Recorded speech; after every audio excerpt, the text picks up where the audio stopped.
The bridge had always been there, a narrow concrete span arching over the shallow canal that separated our side of the community from the main road. Nothing dramatic to look at, but absolutely essential. The only direct route out for half the neighborhood, and every bright morning I crossed it without thinking, the biker engine rumbling low beneath me, sunlight flashing off the railings, the rhythm of daily life flowing across that strip of concrete like blood through a vein.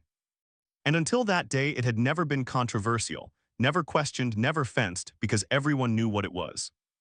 Access plain and simple, and the morning everything broke was supposed to be ordinary, clear blue sky, sharp daylight, birds cutting across the air, when my phone rang with urgency in the tone before the words even came through.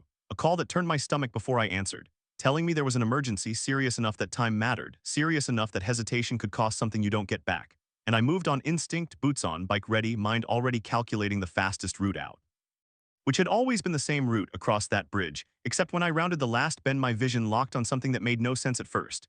Because the bridge wasn't open, it was blocked completely, metal barricades bolted into place, thick plastic fencing zip-tied tight, and a large white sign planted dead center reading, "Bridge closed by order of Homeowner Association." As if those words alone were enough to rewrite geography, and I slowed, hard, heart pounding. Disbelief flashing into anger as I saw another sign underneath listing violations, fines, and warnings about trespass. Language that belonged on a rule board, not across the only exit during an emergency, and standing there in full daylight with my engine idling and that call echoing in my head, I felt the situation snap from confusion into something dangerous.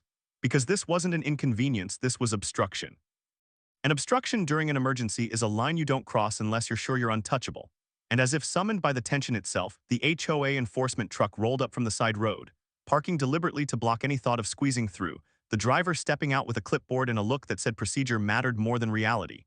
And when I shouted that there was an emergency and the bridge needed to be opened immediately, he didn't respond to the urgency, he responded to the rule. Reciting that the bridge was under review, that access was restricted pending inspection, that all residents were required to comply. Words spoken slowly like calm could replace common sense, and I could feel the seconds ticking away, every moment spent arguing here, another moment lost on the other side of that canal. And when I asked who authorized the closure, he said the board had voted that safety concerns required immediate action, and that any attempt to cross would be considered a violation. Fines assessed, enforcement escalated, and that was the moment the situation became clear, because no real safety closure ignores emergencies. No legitimate authority blocks the only exit without coordination, signage, notice, or contingency. And yet here it was, locked down by people who believed their paperwork outweighed real-world consequences. And as more residents gathered, men stepping out of houses drawn by the raised voices and the sight of barricades where none had been before. Confusion spread fast. Questions shouted, frustration building, and still the answer from the association was the same: compliance first, explanation later. And I realized then that this wasn't about the bridge itself. It was about control, because someone had decided that span fell under association authority, maybe because it touched community land, maybe because it was listed on a map they half understood. And rather than verify limits, they'd chosen to assert power and sort it out afterward. Assuming nothing serious would happen in the meantime, and that assumption was about to collide with reality, because the emergency didn't pause for HOA votes. And when I pulled my phone out and made another call, explaining that access was being blocked by a private association, the voice on the other end went tight immediately, asking for location, details, confirmation, and I could see the enforcement officer's confidence falter slightly as he realized this was no longer an internal matter.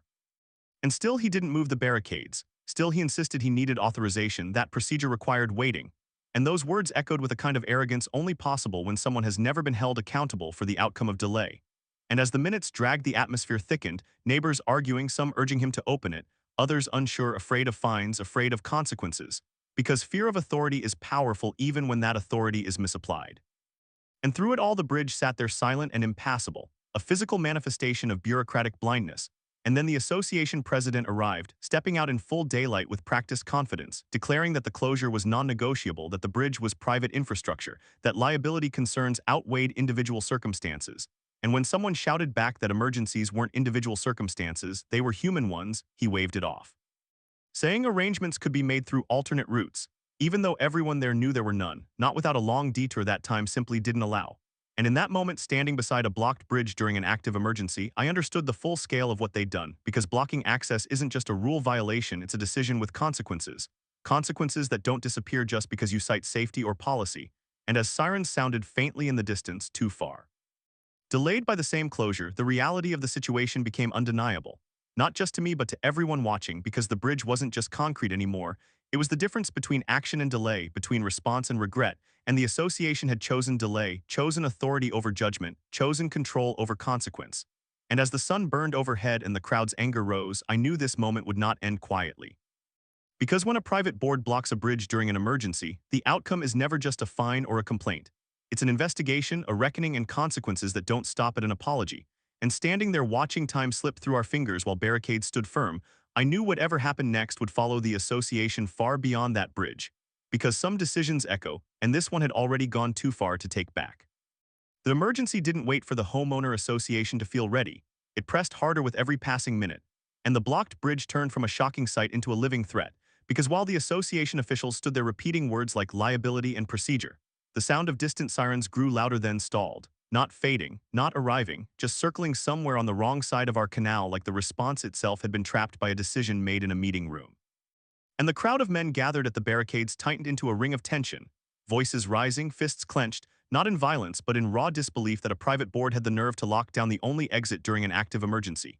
And still the enforcement officer kept his hands off the bolts like touching them would ruin his authority, insisting that opening the bridge required board authorization, as if a signature mattered more than time, and when I demanded the alternative route he'd promised. He pointed vaguely toward a detour that required miles of backtracking and a separate crossing that wasn't even within our subdivision. A route that turned minutes into an hour and made the words emergency feel like a cruel joke. And that was when the HOA president doubled down, claiming the bridge had structural concerns, that an inspection had flagged it, that closure was required for everyone's safety. And it sounded convincing for about half a second until one of the men in the crowd shouted that the bridge had been used all morning without incident, that children had crossed it, delivery trucks had crossed it, and no one had seen any inspectors, no warning cones, no city tape, no posted municipal notice. Nothing that ever accompanies a real public safety closure, and the more the HOA tried to speak in official tones, the more the truth bled through. This wasn't a coordinated safety action, it was a power move disguised as one, and the danger wasn't just the delay, it was the fact they had chosen to enforce it at the worst possible moment. And as the sirens finally became visible on the far road, an ambulance and a response vehicle slowed at the blocked access point and stopped, separated from us by the canal and a bridge that should have been their straight line in, and seeing that in full daylight hit the crowd like a punch. Because now the consequence wasn't theoretical. It was right there, engines idling, responders scanning for a way through, and when the lead responder stepped out and called across asking why the access was blocked, the HOA president shouted back that the bridge was closed for safety, that no crossing was allowed, that they'd have to reroute. And for a second the responder just stared like his brain was rejecting what he was hearing, because emergency response doesn't negotiate with private board authority in the field. It moves, it acts, it expects access. And this was the first time I saw the responder's posture change from confusion to hard focus. Because he pulled out a radio and began reporting what he was seeing: blocked access, private barricade, no alternate entry, and the moment those words went over the air, the HOA president's confidence wavered just slightly, as if he finally realized this wasn't just neighbors watching anymore, it was now being recorded in official channels, and still he didn't move. Still he insisted that opening the bridge would expose the association to liability, and that phrase, liability, became the most bitter irony of the day, because the act of blocking emergency access is the kind of liability that swallows everything else. And the crowd felt it too, because men started pointing at the barricades, yelling that this wasn't a rule issue now, this was obstruction, and the HOA president responded by threatening enforcement action against anyone who touched the barrier. Warning that trespass charges could be pursued, fines issued, privileges revoked. The typical intimidation toolkit, except it sounded hollow now under the wail of sirens and the presence of official responders forced to wait. And I watched a few neighbors hesitate, fear flickering in their faces. Because even when authority is wrong, it still scares people, and that hesitation is exactly what boards exploit. But the emergency stripped that fear down to its core, because everyone there understood the same thing. If something irreversible happened because the bridge stayed closed, no fine would matter, no rule would matter, nothing would matter except the fact that a handful of men with clipboards chose control over access. And the pressure peaked when another responder vehicle arrived, then another, creating a small cluster on the far side, and their radios crackled with urgency while they debated the detour, calculating the minutes lost, and the HOA president tried to keep talking. Tried to keep the moment contained. But containment was impossible now, because the neighborhood had become a choke point in front of professionals who deal with life and death constraints. And professionals don't accept HOA vote as a valid barrier. And that reality broke through when a senior responder stepped forward and demanded the bridge be opened, not politely, not as a request, but as a direct order based on emergency necessity, and the HOA president refused, saying only the association could authorize it, and that refusal was the moment everything shifted from conflict to crisis. Because it wasn't just a delay anymore, it was defiance in the face of emergency response. and the senior responder turned away, radioing for higher authority for someone with the power to override a private barricade, and I saw it then, the chain reaction the HOA had triggered without understanding, because once emergency channels are activated, the situation escalates beyond homeowners and board meetings into reports, supervisors, agencies, and investigations that don't care who thought they were in charge. And while that call went out, the HOA president attempted to reframe again, saying he was protecting the community, saying the bridge might be unsafe, saying he was acting responsibly, but the crowd wasn't buying it anymore, because if the bridge was unsafe, they would have closed it weeks ago with city signage and proper detours. Not suddenly in the middle of a crisis. And as daylight burned overhead and everyone waited on the wrong side of a barrier that should never have existed, I felt the truth sharpen into something undeniable. The Homeowner Association had created an emergency inside an emergency, and the consequences were already unfolding, not later, not hypothetically, but right now in front of everyone, and I knew the board's next move would be to protect itself, to claim safety, to blame procedure, to say they didn't know. But the problem with a blocked bridge during an emergency is that it leaves evidence in plain sight, evidence that can't be softened by emails after the fact, because the minutes lost are real. The responders delayed are real, and the moment a private board chooses to hold that barricade in place while an emergency response is forced to reroute, it stops being a neighborhood dispute and becomes something the system treats as serious. And as the senior responders' radio crackled with confirmation that higher authorities were now involved, I watched the HOA president's face tighten with the first hint of fear, because he finally understood what the title of board didn't protect him from. Consequences that don't care how important he felt when he ordered that bridge closed. The breaking point arrived fast once emergency command took notice, because within minutes of that refusal, the scene around the bridge transformed from neighborhood chaos into an active incident, radios crackling louder, responders receiving instructions they didn't share aloud, their body language tightening as they shifted from negotiation to documentation. And the HOA president sensed it too, his voice growing sharper, more defensive, repeating that the bridge was private infrastructure and that opening it without inspection would expose the association to catastrophic liability. A claim that rang hollow now that official responders were recording timestamps, locations, and statements.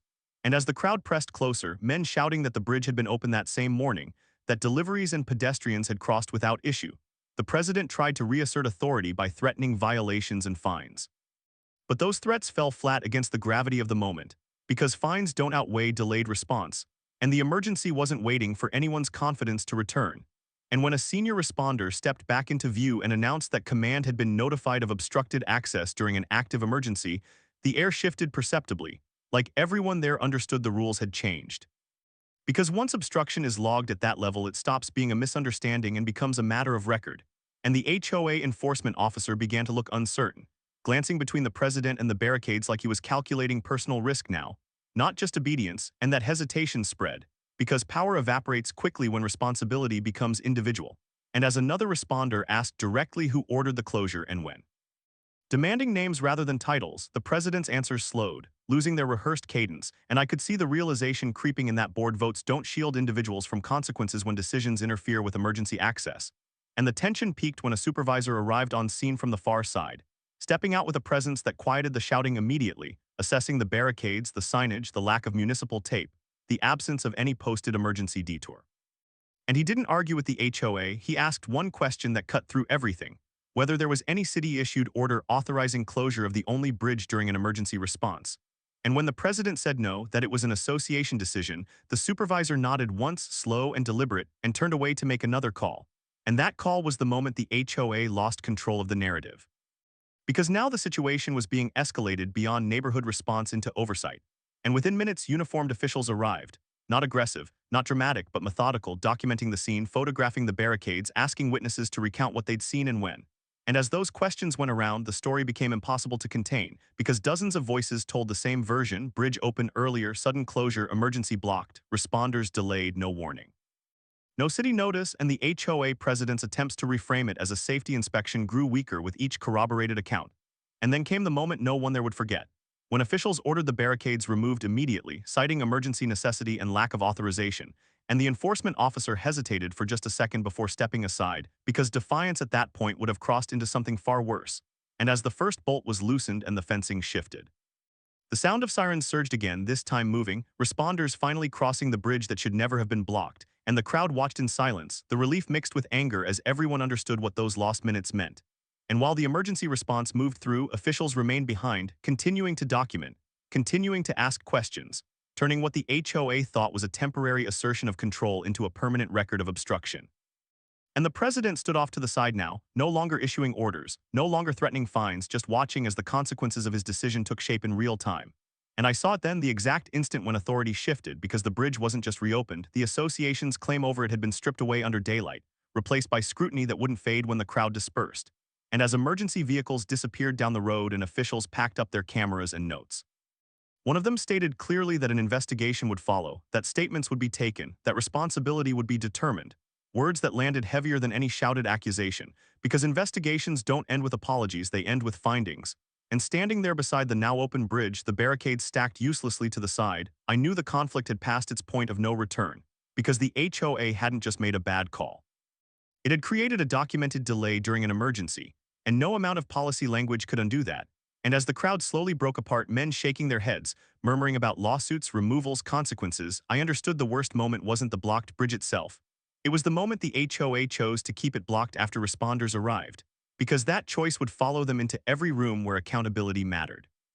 And while the sun remained bright overhead and the bridge once again carried traffic like it always had, the damage was already done, because some decisions leave marks that can't be scrubbed away. And this one had been carved into reports, recordings, and memories that would resurface when the association least expected it. The turning point didn't arrive with a shout or a threat. It arrived with structure, the kind that snaps chaos into order when authority finally shows up wearing clarity instead of ego. Because after the bridge was forced open and the emergency response moved through, the scene didn't dissolve the way the HOA expected it to. It tightened, officials stayed, notebooks out, cameras clicking, questions asked slowly and carefully under full daylight.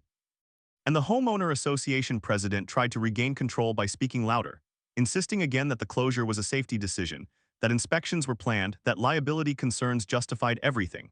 But those words no longer had anywhere to land because the situation had shifted from argument to assessment, and assessments don't care how confident you sound, they care about what exists on paper. And when the first official asked for the inspection report authorizing the closure, the president said it was internal, not city-issued. And that distinction landed hard because internal doesn't override emergency access.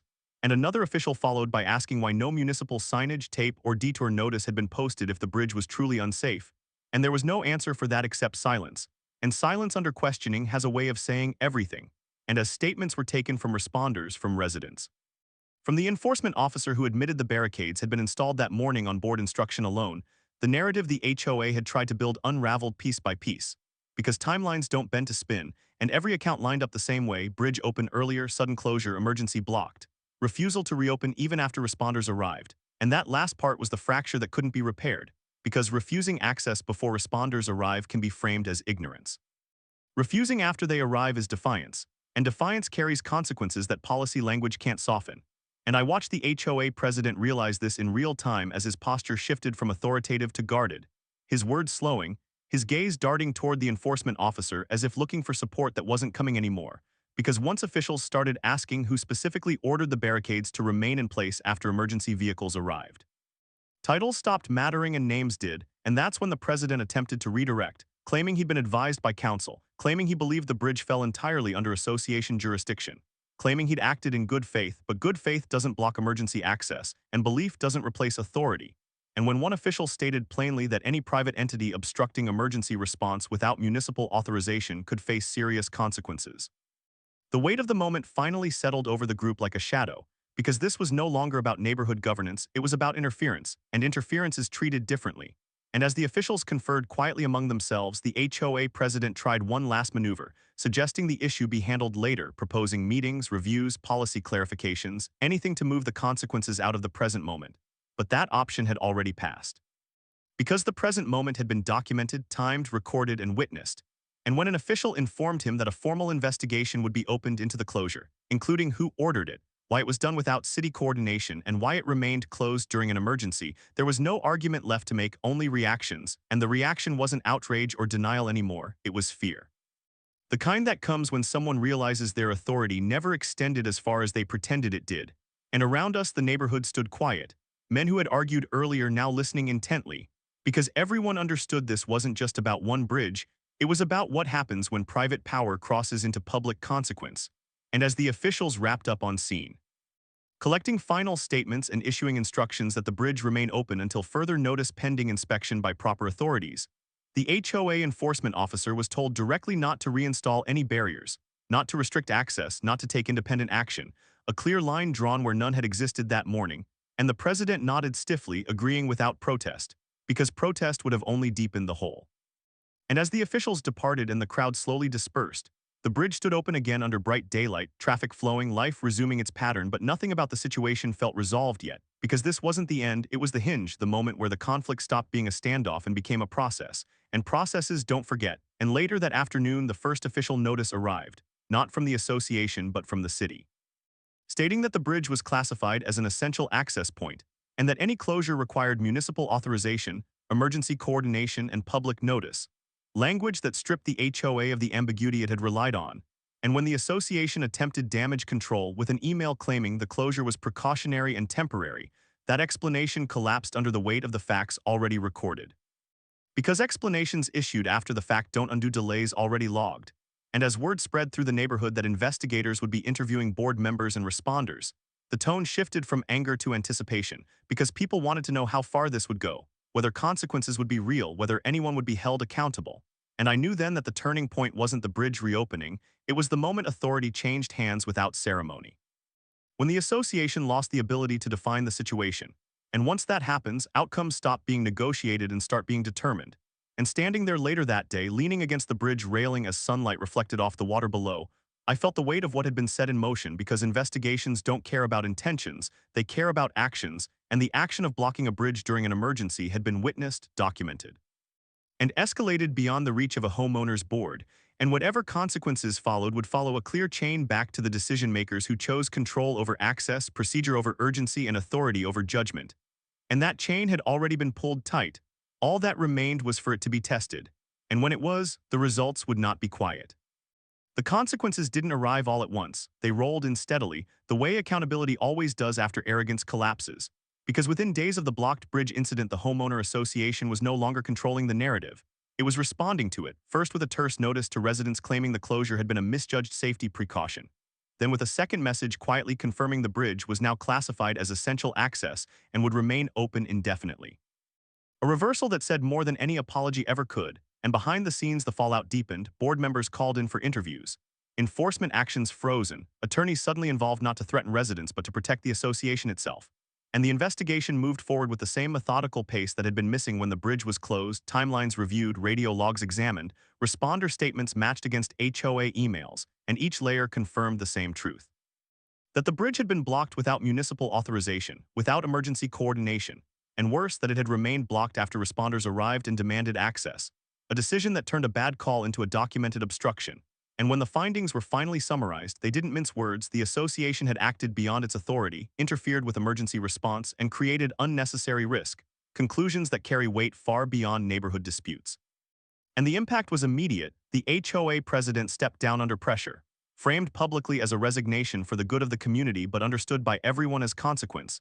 Enforcement roles were restructured, new policies drafted under city supervision, and the association was formally warned that any future interference with access routes would trigger direct penalties, and those changes rippled through the neighborhood fast. Because people don't forget seeing emergency vehicles stalled behind barricades, they don't forget the sound of sirens waiting while someone cited procedure, and that memory changed how residents viewed the board permanently, skepticism replacing deference, questions replacing silence, and for me the resolution came quietly one afternoon when I crossed the bridge again. Sunlight glinting off the railings, no signs, no barricades, no warnings. Just open access restored like it should have been all along.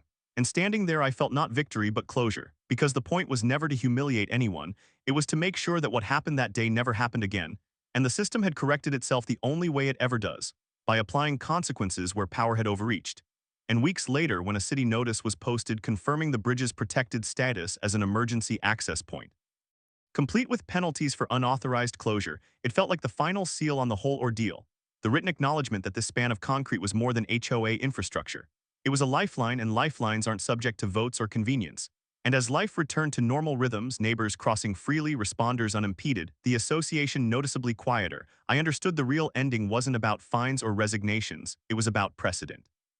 Because the next time someone on a board thought about asserting control without understanding consequence, this incident would be there, documented, remembered, cited, and that's how justice actually works in places like this.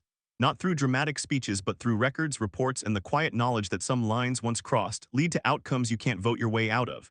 And as the bridge carried traffic under full daylight like it always had, unchanged except for what everyone now understood about its importance, I knew the story was finished, not because the HOA said it was, but because the behavior that caused it had ended, permanently corrected by the kind of consequences that don't fade when the signs come down.